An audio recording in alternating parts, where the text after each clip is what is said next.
parenting is the type of parenting that millennials are supposed to be raised with. And there's been a lot of criticism of it because a lot of mental health care professionals argue that helicopter parenting has led to millennials who can't think for themselves. Well, one author who's very much against overparenting is a woman by the name of Julie Lipcott-Haynes. And recently, Slate.com took an excerpt of some of her writings that she had basically used to criticize helicopter parenting. And I thought it was interesting because she talked about how depression could be linked to the way children have been raised by their parents. Now, let me give you a little taste of what she had to say. In a 2013 survey of college counseling center directors, 95% said the number of students with significant psychological problems is a growing concern on their campus. 70% said that the number of students on their campus with severe psychological problems had increased in the past year, and they reported that 24.5% of their student clients were taking psychotropic drugs. Now, she also links helicopter parenting to another issue. Although she does say that there is no causation here, there's correlation. She says that in 2013, the American College Health Association surveyed close to 100,000 college students from 153 different campuses about their health. 84.3% felt overwhelmed by all they had to do, 60.5% felt very sad, 57.0% felt very lonely, 51.3% felt overwhelming anxiety, and 8.0% seriously considered suicide. Now, these are all very serious issues, and it's important to get to the bottom of it. But what Lipcott-Haynes does is she says that there is a link to overparenting or helicopter parenting and the depression that many millennials are feeling today.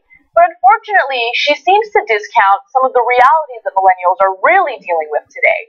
Student loan debt continues to be a serious problem, and members of our federal government refuse to really do anything significant about it.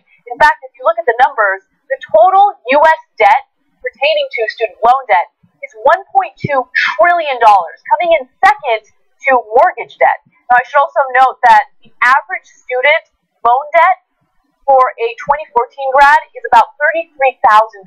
As you can see, throughout the years, the number has been increasing. And then when you couple student loan debt with the unemployment rate for millennials, you can see why so many of them are frustrated and honestly depressed. I mean, a lot of them are unemployed. The national unemployment rate stands at about 5.5%. For millennials, those are people between the ages of 18 and 34, it's 7.8%. So not only do they have a tremendous amount of debt, they're having a harder time finding jobs. Now, are some students having a difficult time convincing their parents to allow them to do what they really feel passionately about? Yes, absolutely. But unfortunately, even if you have parents that allow you to follow your passions and go to school for enlightenment reasons, you can't really do it. It's not a good investment anymore. You can't go to school for enlightenment. You can't go to school to follow your passions. You have to go to school and treat it as a business investment or a business transaction, because if you get a degree in something that's not considered lucrative, well, you're going to take out all this student loan debt, and unfortunately, you're unlikely to get a job that's going to give you enough money to pay off that student loan debt.